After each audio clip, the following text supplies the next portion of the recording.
Boa tarde. Dando continuidade à nossa ELT Week de 2024, vamos dar boas-vindas à Mina Patel. A Mina Patel é pesquisadora do grupo de pesquisa em avaliação do British Council. A formação dela é em ensino de língua inglesa. Ela já trabalhou no Reino Unido, Grécia, Tailândia, Sri Lanka e Malásia como professora e também formadora de professores, desenvolvedora de materiais e gestora de projetos de ELT. Ela tem uma vasta experiência de trabalho com ministérios da educação no leste asiático. A Mina também já fez apresentações em inúmeras conferências nacionais e internacionais sobre assuntos relacionados ao ELT, inclusive algumas no Brasil. E ela é a autora principal da pesquisa Futuro do Inglês, Perspectivas Globais do British Council. O link, se alguém quiser saber mais, já está no nosso chat. E atualmente ela também é estudante de doutorado no Centro de Pesquisa em Aprendizado e Avaliação de Língua Inglesa da Universidade de Bedfordshire, no Reino Unido. E hoje ela vai nos falar sobre avaliação em ELT e futuro do inglês.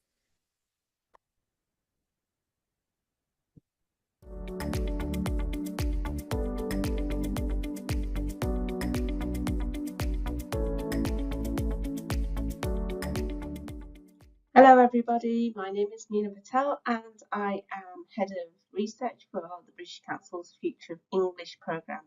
I am delighted to be talking to you today during ELT Week about the future of English language assessment.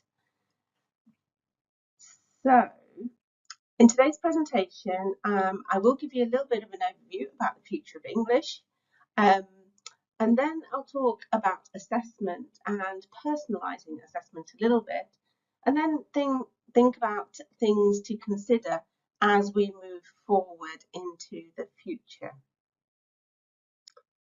So, what is the Future of English programme? The Future of English programme is a research agenda. It's a long-term research agenda, and what we hope to do through it is really to provide insights on trends that will define the role of English as a global language over the next decade. So what is impacting on English? How is it being defined? What is driving it? And we want to use those findings really to inform English language education, policy and practice. But as I say, the main aim of the programme is really that long-term agenda, because one of the things is about the English language, we know that it is the global lingua franca, we know that there are lots of speakers, but we don't know how many speakers there are, we don't know how they're using the language. We have lots of research around English, but we don't really have very much robust methodology or the instruments to track this, and this is what we hope to generate from the Future of English programme. The programme is built in 3 phases. In the second phase, we did some research. We talked to policymakers and influencers all around the world about what they thought about the English language and where it was going and how it's being used in their context. And the output from phase 2 was a Future of English Global Perspectives. Now that describes the programme as a whole, but it also shares the findings from this research. And if you scan that QR code, you can download a free copy of it. So before I do share the findings with you, just to say, so in 2021, we talked to 92 policymakers and influencers from 49 countries and territories.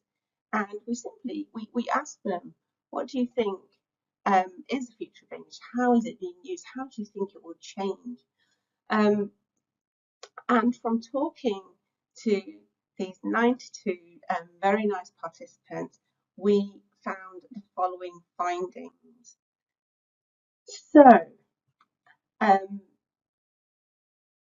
there are 8 thematic areas, and at the beginning, when we were doing this, we thought that we were actually going to make predictions about the English language and where it was going, but we were quite naive actually, because with the amazing data that we had, these 8 thematic areas came out quite clearly across the world. But it was obvious that within each of these 8 thematic areas, there were still lots and lots and lots of questions to be answered. And that's why we've posed them as questions. So number 1, will English remain the world's most sought after language? Number 2, what role will English play in our multilingual reality? Number 3, what is the future of English as a medium of education? Number 4, how will teachers remain relevant in future English language learning systems? Number 5, public and private English language provision. Who has the answers? Number 6, the one that we're going to talk about today, can English language assessment meet stakeholders' changing needs? Number 7, can technology narrow the equity gap in English language education? And number 8, to what extent is employment driving the future of English? Now, I don't have time today to go into all of these, but I think you'll just see from the topics that they're focused on that actually they are relevant globally. However, in different contexts, different themes will be relevant in different ways. Not all of the themes are as important in every context, but I think that's pretty obvious. So we have these 8 thematic questions, but we also have 3 common threads that run through all of them. So, for example, education policy. Education policy is of critical importance. It really doesn't matter the resources that you have, where you teach, how many students you have in a class, or really what you believe about teaching and learning, because 90% of what happens in a classroom is based on policy. And we are assessed on what happens in the classroom. Our students are assessed on what happens in the classroom, and therefore we do try and stick to policy as much as we can.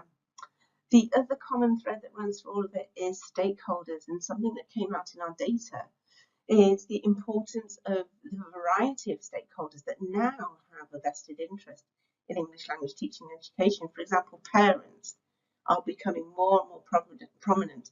During COVID, they actually had their children learning at home. They found out more about their children's learning, more about their children's education, and they are naturally more interested now. Learners, obviously, learners are incredibly important stakeholders. We all know that. But learners have changed also during the pandemic. They are now more aware of the opportunities that are available to them. They are now learning increasingly online, interacting online, and technology has a huge part to play in that. But the other stakeholder that came out really, really importantly was the employer. So employers are saying, basically, you know what, the young people that you're getting through school and sending to us for initial employment, they don't seem to be ready for the working environment. And 20 years ago, you guys in education, you said that you were going to work on the 21st century skills. What happened to these core skills? Why aren't young people coming through education being ready for the jobs that they are being employed for? Big questions, I know, but employers are a big, big stakeholder. Equality, diversity and inclusion. I can't have a conversation about English language teaching and education without EDI being mentioned. And I know in many circles now, people put justice at the beginning of that, so it's justice, equality, diversity, inclusion. But when we were collecting our data, the concept that came out was equality, diversity, inclusion. Now, the participants that we spoke to, they all understand the importance of EDI. They all understand the importance of education being fair and just and equal opportunities for all. What they find difficult, what the questions are around, is how do you operationalize it? How do you actually make it a reality? Because sometimes it can be resource intensive. It certainly needs teacher training. So good in theory and recognised as being very, very important, but questions around operationalizing it. So if you want to read more about these themes, I gave you the QR code for the book, but there's also a research summary on that same website. So there's a shortened version where you can find out a bit more about these themes. But as I said, today we're going to be talking about assessment. So when we talk about assessment, we generally talk about assessment as being developmental, and some people call that formative. So assessing for learning. So your assessment is helping young people in the learning process. But then there are also judgmental assessments. So some people call that summative assessment. So where you have an end of term, end of year, end of course test, and you get a score. But I think kind of there's a grey area in between, really, because I think that even when you're doing formative assessment for learning, you are assessing, you are judging. There is a judgment there. There has to be a judgment. There has to be some kind of evaluation. And I also think that summative assessment can feed back into learning as well. So I do think there's a kind of grey area there that needs to be explored. I'm not going to explore it today, but I think I'm just going to leave it there for you to think about. We always kind of divide the two, kind of formatives here and summatives here, but actually I think there is a little bit of an overlap. And I'll talk about that as I illustrate a bit further.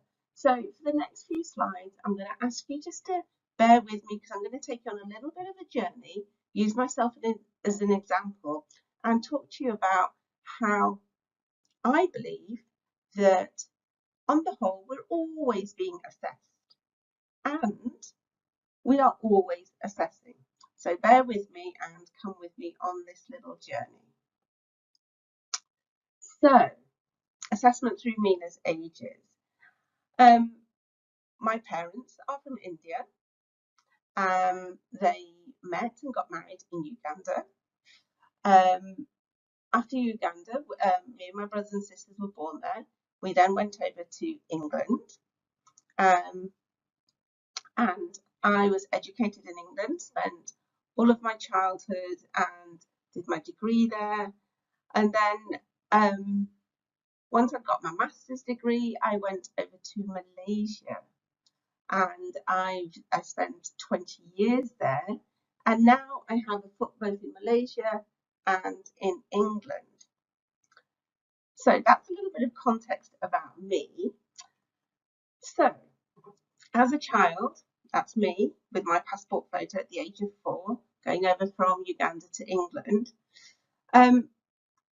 The various things that I was assessed on. So I was assessed on my English. I didn't speak English when I first went to England. I was assessed on my Gujarati because my parents wanted me to learn Gujarati, which is my mother tongue. And as I kind of got into school, you go through primary and secondary, end of year tests, end of term tests, your homework. I remember in primary school, we had spelling tests every Monday. And of course, at home, even though I was little, I was assessed on my chores. So, you know, I was being assessed at home and at school. And then as a young adult, that's me, you have your kind of school assessment. So you have O-levels, you have A-levels, degree, of course. Then again, on a personal level, your driving test. You get tested on how well you can drive and whether you're safe to be on the road. With my friends, you're assessed on your fashion sense. At home, I was assessed on my traditional cultural compass. So don't forget, I was a young Indian girl living in England and trying to make her way there with very traditional parents. And as a young Indian girl, one of the things that I was assessed on was whether I could cook. And we'll come back to that in just a moment. Now, as an adult, with one foot in Malaysia and one foot in the UK, you know, on a daily basis, and I think that people can resonate with this. I'm assessed as a mother. What kind of mother am I? I'm assessed as what kind of a wife am I? Now, fortunately, I'm assessed on what kind of a grandmother I am. That's at home, right? So at work, what kind of an employee am I? I get evaluations every year. What kind of a colleague am I? What kind of a researcher am I? What kind of a presenter am I? And I'm doing a PhD at the moment, hopefully nearly completing. What kind of a student am I? So this isn't a definitive list. These are just examples from my life on how I think that I'm assessed kind of all the time, right? Okay, just hold that thought for a minute. So I'm going to tell you about something really exciting happened to me just a couple of months ago. Before I do that, so personal, educational, professional. So you're assessed everywhere. all the time, right? So down to my exciting thing that happened to me. So I think you recognise this young lady, and if you don't, her name is Taylor Swift, and I was fortunate enough to go to one of her concerts because my niece had a ticket, right? Now, I know a couple of Taylor Swift songs. Am I a fan? I'm not sure I am. But there I went. There I went with my niece to watch Taylor Swift at Anfield in June. Okay, so we got to the stadium, and I think I'm the only person in the audience who doesn't have a Taylor Swift t-shirt on or an outfit like Taylor Swift, but that's absolutely fine. So this stadium has got 68,000 people in it. That's a lot of people, a lot of people. So Taylor Swift is really famous. People really like it. 68,000 people, that's a lot of people. So in 3 hours, she plays 39 songs, which is pretty amazing, right? I think that's amazing in terms of kind of showmanship. 67,999 people know the words to every song in those 3 hours.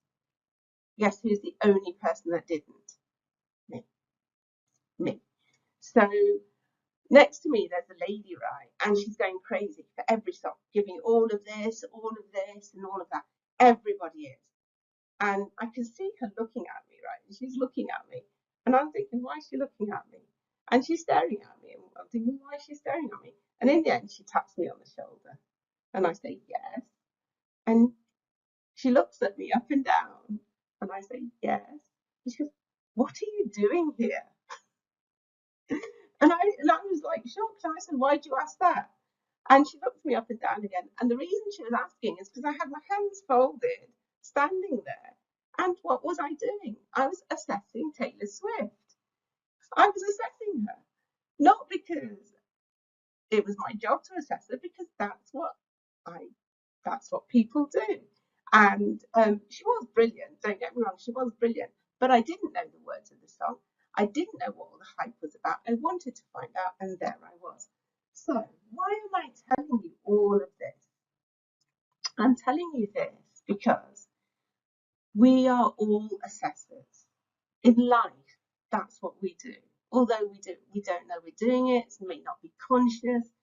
And learners, therefore, they don't come to class as blank sheets. They've been assessed all their lives. Now, whether that assessment has been very transparent and they know what they're being assessed on, or whether it's just part of life, they don't come to class as blank sheets. So therefore, how can we help them? What is it that we can do?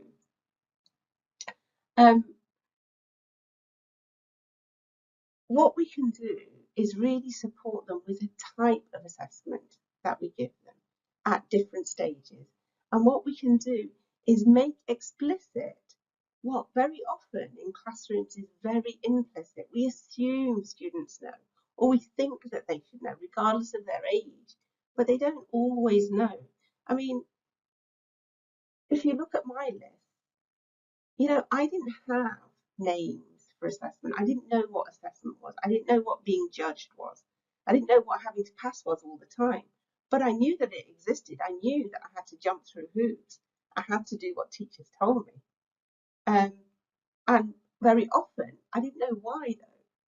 So what can we do in class to help students? Helping learners with assessment. They need to know why they're being assessed. I know this sounds really obvious, but the number of times that students don't know. They need to know why they're being assessed. They need to know how they're being assessed, and this is more tangible and it's easier. What's the format? What does it look like? Are there 10 questions? Are there 5 questions? What kind of questions are they? What is the content? What am I being assessed on? Is it from the words from last week? Or is it from the whole story from last week? Or is it on my grammar? Or is it on my spec? What is it? And please don't say the content is everything all the time, because it can't be and it shouldn't be, right? Especially when we're talking about young learners. You need to build their assessment up. It's like stepping stones, right? You need to build it up a little at a time. So you can't assess learners on everything all the time. And the fourth box is really important. how are you going to use my results? Are you going to feed the results back into my learning? Are you going to give me feedback? Are you going to tell me what I did well? Are you going to tell me what I didn't do so well? And therefore I can feed that into my own learning and progression. Or are you going to use a score? Are you going to use a score to judge me and then put me in an appropriate level of class moving forward? Or is a score going to be used to judge whether I go to university? So these three things are really, I think, quite basic and fundamental, but very often they're forgotten because we're busy trying to get through the curriculum. We need to get this done, we need to get that done, but this is really, really important. And then they need parameters. So when you're growing up, you don't always have those parameters, but those parameters, what are the expectations? Yeah, what is being tested? How is it being tested? And there needs to be transparency. And one of these things, teachers often say to me, well, you know, it's not easy because you've got to get through so much. How do you help them with this? Well, to me, I'll be very frank with you. I think it's simple learner training. This has to start when students are young. And it can start in interesting ways. It can start as part of lessons, but they need to know that assessment is going to be something that happens throughout their education, and it will. I think it's a teacher's job to be able to support students. So these are very simple things that teachers can do. Now, one thing that I hear a lot about is self-assessment and peer assessment, and that's absolutely fine. But I'd like to say here and now, self-assessment is not easy. So I took my little activities that I showed you earlier and I assessed myself using the very basic green, amber and red. So red is, I don't think I'm doing very well. Green is, I think I'm okay, right? And amber is, well, I'm okay, but I could do better. So just before this presentation, I kind of did my own self-assessment and it really wasn't easy, you know. So for example, I'm presenting to you now. What kind of presenter am I? I'm too scared to assess myself because I might say, oh, I think I'm okay, but you might think I'm absolutely awful, right? So if I feel like that as an experienced adult talking to you guys, how do you think it is for young people to be doing this, not in their own language, but in a second language or a foreign language? So I'm not saying don't do self-assessment, and I'm not saying that it's not important and not valuable. I'm saying help your students with it. So start small, think about those stepping stones. And if they don't respond, it's probably not because they don't know what they're doing or they don't know how to. It's scary business. So just think about that, food for thought. So how does this all fit into the comprehensive learning system? Now, I don't know if you've heard about the comprehensive learning system. This is something that Barry O'Sullivan wrote about in 2020. It isn't a new concept, but what I do like about Barry's version is that it's very accessible. He writes it in very accessible language that makes it easy to understand. And his basic premise is that a comprehensive learning system is where all of the elements of the learning system, curriculum, delivery and assessment, are aligned. They work together in harmony. They are underpinned by one single philosophy of learning, and they are built on around standards as well. And the idea is that if one corner of the triangle is a little bit weaker, the system will not work as well as it could do. Okay, and so a comprehensive learning system sits within a context of use that is made up of the stakeholders within that context. And those stakeholders, be they curriculum developers, assessment experts, teachers, educators, policymakers, parents, whoever they are, they make up the socio-cultural values in that context. And they really shape what the context look like. So when we think about assessment, an assessment, as you can see, doesn't sit on its own. It's part of a system. Very often we think about assessment as being alone, a standalone thing. Oh, let's teach this unit. Oh, and then think about assessment. Or let's create this course. Oh, but then how are we going to assess it? Well, what the comprehensive learning system tells us is that right from the beginning, right from its inception, we need to think about assessment. We need to build it in and not think about it on its own. So assessment is not an island, it's part of a system that should be integrated. So within any comprehensive learning system, there are standards. So we're working towards something. Those standards might be international standards, they might be national standards, they might be regional standards, but there are always standards. There are expectations, right? So as a school, decision makers will have expectations, policy makers will have expectations, you as educators have expectations, parents have expectations, and through our assessment, through our comprehensive learning system, we need to kind of somehow marry all of those expectations. And the other thing about assessment is that it does sit in socio-cultural context. So what assessment might mean in one context, what it might mean for me in Malaysia, may not be the same as what it means for you, wherever you are. So it's a very cultural thing. And assessment is shaped around that.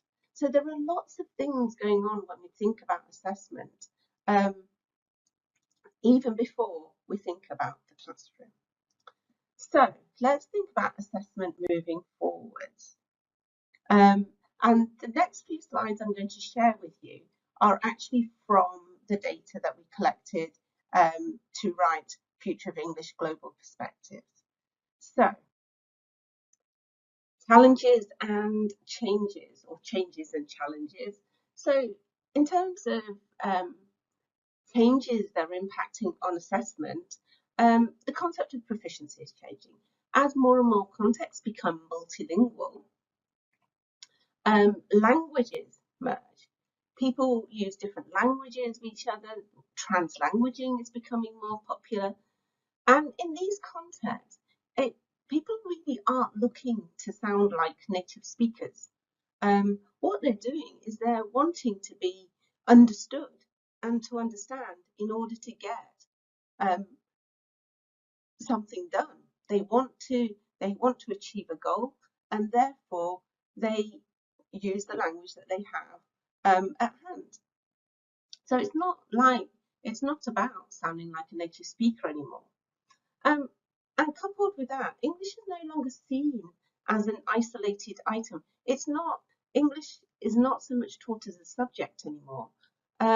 It's used to teach other subjects. So English is being integrated into kind of mainstream curricula more and more. And this poses challenges for assessment. So we're now looking for assessment that is creative, contextual, relevant and holistic.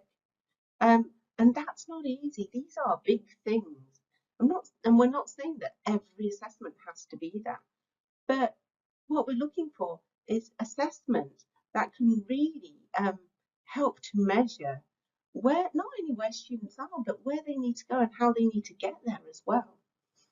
The other challenge is language assessment literacy, and this is a huge one. There's been a lot of work done around language assessment literacy for teachers. However, more work needs to be done, especially as in most pre-service education courses, assessment is still that little add-on. There isn't much time really invested in it. But I'm not just talking about language assessment literacy for teachers. Language assessment literacy is for everyone. It's for students, it's for parents, it is for policymakers. They need to know about assessment if they're going to make decisions about it. So, and this is a big, big, big challenge. People who use assessment, work with assessment, need to know about assessment and how it works. Okay, so assessment for learning. Assessment for learning. So we all know the benefits of assessment for learning. It enables teachers to provide continuous feedback for learners. What are their strengths? What are the areas that they need improving on? It helps learners with goal setting, but it also informs our own teaching. So where do learners need more support? Where do we feel that they're getting enough support? But what are the challenges around assessment for learning? So one of the challenges is that people who decide, decision makers, who decide that assessment for learning is important, don't really understand what it is, and therefore don't really recognise the time it takes for assessment for learning to work properly and how it can shape classroom practice. And another challenge is the lack of preparation for teachers. Many teachers aren't actually trained in how to use assessment for learning in a meaningful and relevant way for their learners.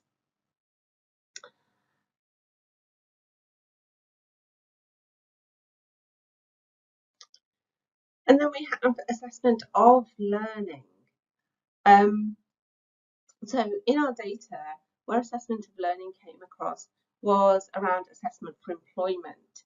So we all recognise that standardised testing is important, but are they meeting employers' needs?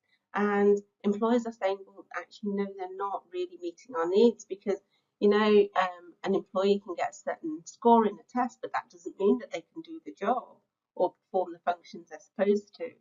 And what employers are looking for is assessment that is more skills-based, more flexible, and more personalised.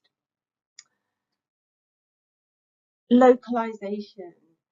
This is very important. So localisation, large-scale standardised tests. So we've already talked about those. Our participants recognise the importance of them and their place in the whole ecosystem of teaching and learning. However, what they were asking about was local versions and varieties of English and whether there may be a place for those in that ecosystem as well. The CFR, so increasing the education systems wanting to integrate teaching, learning and assessment and using the CFR as a framework to do that. So for example, in Japan, they have localized the CFR. So they've got a CFR-J. The other thing, and this was from the roundtables in Asia, so questioning native speaker norms and the desire for accuracy and saying that perhaps curricula are going to be more context and competency based moving forward. So technology, my favourite subject. So technology and assessment, what are the benefits? So one of the things that technology can help test takers with is anytime learning and assessment. So on the move, on your devices, wherever you are, it can be more personalised, be localised, and you can get feedback. And all of that is possible if you have the infrastructures, if you have the technology, right? But there are challenges. There's no control of the learning trajectory. If you want assessment and learning to be personalised and independent and autonomous, then there isn't as much control as we have in the current infrastructures that we have, right? And there is a danger that with these kind of free-flowing, personalised, on-the-move assessments, that technology will drive assessment. And it becomes less about the subject or the language you want to be assessed and more about the technology that is available. I've just put a QR code there for you for a report that the British Council co-authored last year, and it's about teachers' perceptions of AI in their classroom context. It's worth having a look, it's very accessible. Language assessment literacy. So I said earlier that this is really important, and it is really important. Assessment carries currency. It has consequences. It doesn't matter whether it's formative assessment in the classroom or summative assessment. if a student is being assessed, there are consequences. And for that student, more often than not, it's always high stakes, right? So we talk about high stakes, low stakes. I'm not really sure about that. I think that for a test taker, it always seems to be about high stakes. Decision makers, test providers, test users, they have responsibility to know about assessment, to know that they're making the right decisions, to know how scores are being used. The responsibility isn't only on the teacher, it's on everybody. And I think that we need to help parents understand assessment more. We need to certainly help our students understand assessment more. So where in the past, language assessment literacy, a lot of the time was around teachers and teacher educators, I believe it's for everyone, absolutely everyone. So what is the need for, what is needed for assessment moving forward? I think that policymakers, they need a basic understanding of how teaching, learning and assessment work and how they work together. And I think policymakers need to work more closely with employers in order to see what they need and how we can marry our systems to employers' needs. I think teachers need solid foundational pedagogy about assessment and assessment practices. And I think that pre-service education needs to have a look at exactly the role that assessment plays in getting our teachers, preparing our teachers for the classrooms of not only today, but of tomorrow. And I think the thing that researchers and test providers need to think about is assessment driving technology, or is it the other way around? And I certainly hope it's not the other way around. On that note, thank you very much. I hope you have a great week. Thank you for listening to my talk. Take care. Bye-bye.